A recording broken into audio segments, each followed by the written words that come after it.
Hello, some of you, or perhaps most, have noticed I put out several videos lately focusing on the flights down from Punta Arenas to Union Glacier.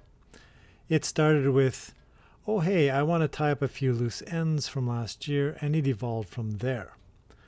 With somewhere around 8 to 10 months since the topic was really discussed with any frequency, most of the details were far from fresh in my mind. So thanks to some questions brought up by a flat earther, I had to step back and piece back together what I thought I knew or what I had remembered.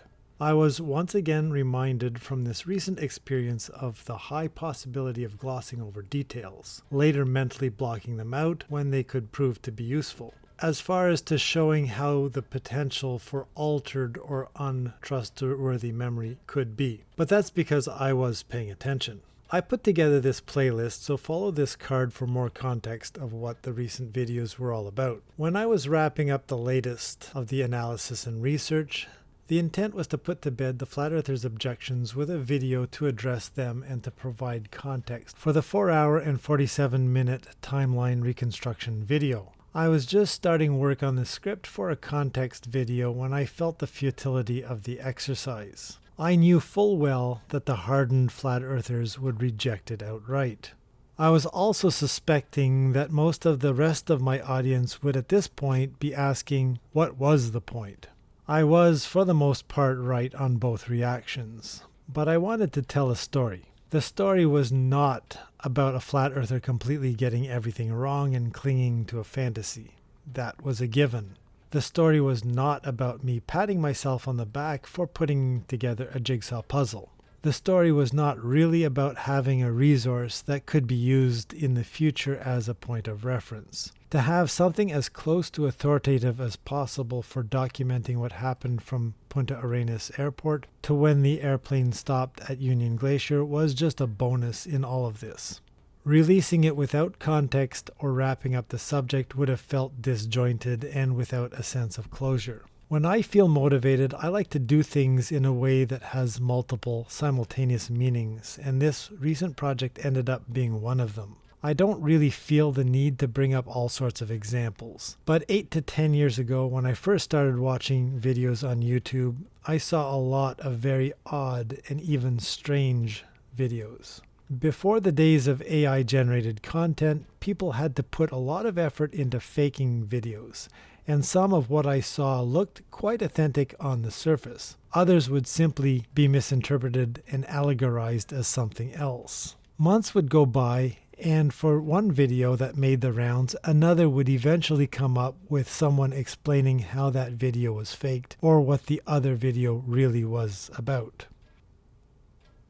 Okay, I'll give one example. Quite some time ago, I saw some videos that suggested the real reason they went to the moon was to document and collect as much information as they could about ruins on the moon left by a very old alien race, including a moon base equivalent to an international airport, but for ancient aliens.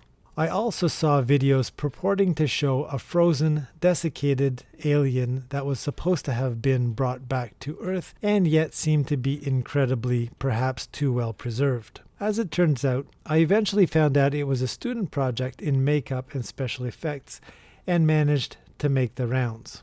So what I saw unfolding on social media that eventually became Flat Earth carried the same hallmarks of half-truths and fantasies, absolutely convincing to a certain segment of the population, where truth and reasoning were no longer welcomed, but also could no longer have any place. So, why should I bother with my last two videos? What really was the point? Those who know Flat Earth is a joke may appreciate the effort I put in it, but would find very little value in the result. And the rest of them would denounce it as some sort of hindrance to their pursuit of the truth. All this was going through my mind with about 30 seconds of the script already done, and that's when I was questioning the direction I was going, even to the point of trying to work out the psychological, social train that brought us to the point we find ourselves in now, near the end of the year 2025. With this, I now faced a new dilemma.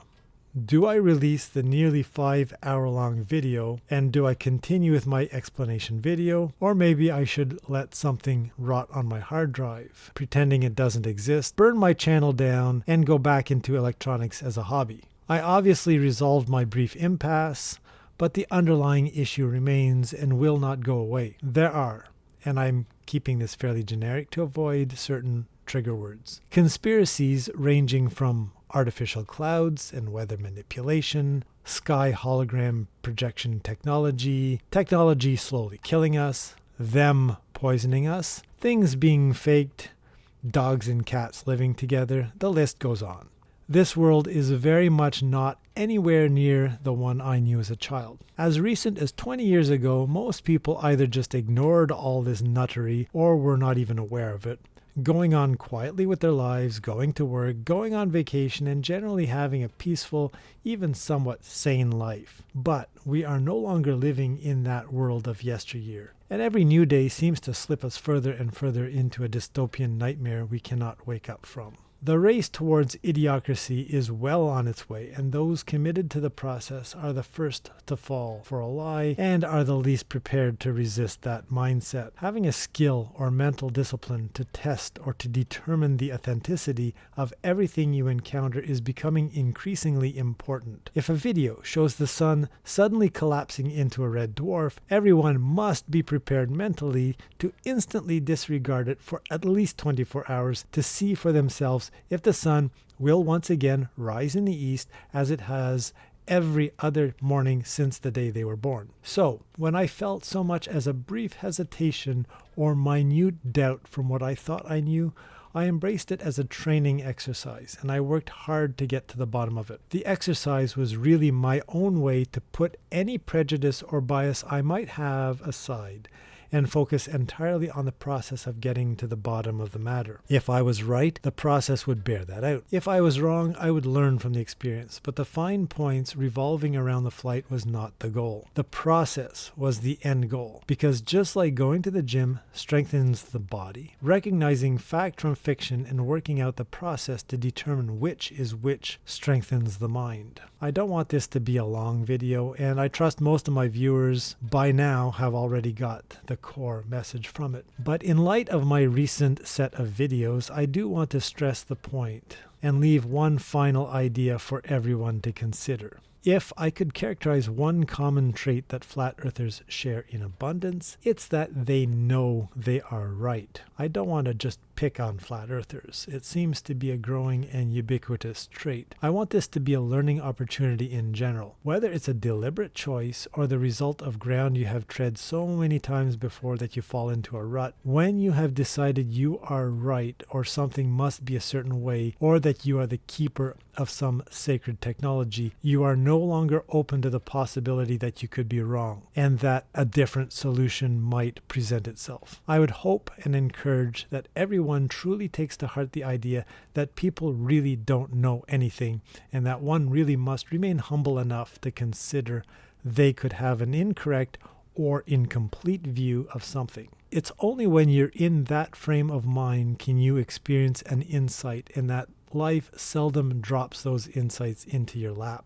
Oftentimes, you have to go out of your way to find them. The garbage that was and is still being put out on YouTube has taught me one very valuable lesson over the years. Remain curious. Always be willing to learn, and whatever you do, do not ever let yourself assume that you're always right, because details can be elusive when you're not paying attention. There's always a new aspect you've never considered before, and having a more complete picture of something will always change your mind and your understanding, even if it's just by a little bit.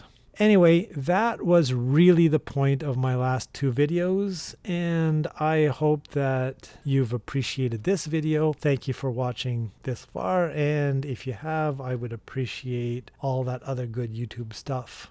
With that, I'm going to see you in another video, hopefully soon enough. So bye for now.